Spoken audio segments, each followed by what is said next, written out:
আসসালামু আলাইকুম সম্মানিত মৎস্য খামারি ভাইয়েরা, তো আপনাদের মাঝে আমি আরও একটি নিত্য নতুন মাছের ভিডিও নিয়ে হাজির হয়েছি। তো এগুলো হচ্ছে ব্ল্যাক কাপ মাছের পোনা। তো আপনাদের সামনে আজকে ব্ল্যাক কাপ মাছের পোনা নিয়ে কিছু আলোচনা করব। তো আপনারা হয়তো অনেকেই জানেন যে ব্ল্যাক কাপ মাছ এককভাবেও চাষ করা যায় বা মিশ্রভাবেও চাষ করা যায়। অর্থাৎ আপনারা যদি মিশ্রভাবে চাষ করেন তাহলে এই মাছের পোনাগুলো চাষ করে আপনারা অল্প দিনের মধ্যে লাভবান হতে পারবেন।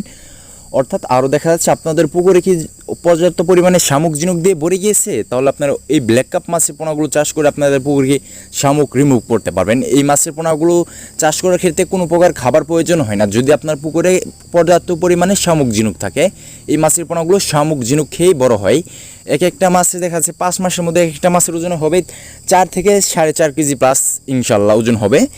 অর্থাৎ আপনারা যারা নিতে আগ্রহী আছেন তারা অতি শীঘ্রই আমাদের ভিডিও স্ক্রিন থেকে নাম্বার সংগ্রহ করে এবং কি ভিডিওর ডিসিশন বক্স থেকে নাম্বার সংগ্রহ করে মাছের পোনাগুলো অর্ডার করে ফেলেন। বাংলাদেশের যে কোনো প্রান্তেই হোম ডেলিভারি দেওয়া সম্ভব। এর পাশাপাশি আমাদের কাছে রয়েছে দেশ ও বিদেশি জাতের সকল প্রজাতির মাছের পোনা। অথবা আপনাদের যার যে মাছের পোনা লাগবে আমাদের কাছ থেকে নিতে পারবেন। তো আপনারা ভিডিওর স্ক্রিনে যে মাছের পোনাগুলো লক্ষ্য করতে পারতেছেন, এগুলোর সাইজ হলো 2.5 থেকে 3 ইঞ্চি সাইজের মাছের পোনা। এই মাছের পোনাগুলো আমরা আজকে ডেলিভারি করছি। অতএব আপনাদের যাদের যাদের লাগবে তারা অতি শীঘ্রই আমাদের কাছ থেকে মাছের পোনা সংগ্রহ করে ফেলেন। তো আজকে আমার এই ছোটো ভিডিওটি পর্যন্তই। তো আমাদের ইউটিউব চ্যানেলটি সাবস্ক্রাইব করে রাখবেন। তো সকলে ভালো থাকবেন, সুস্থ থাকবেন।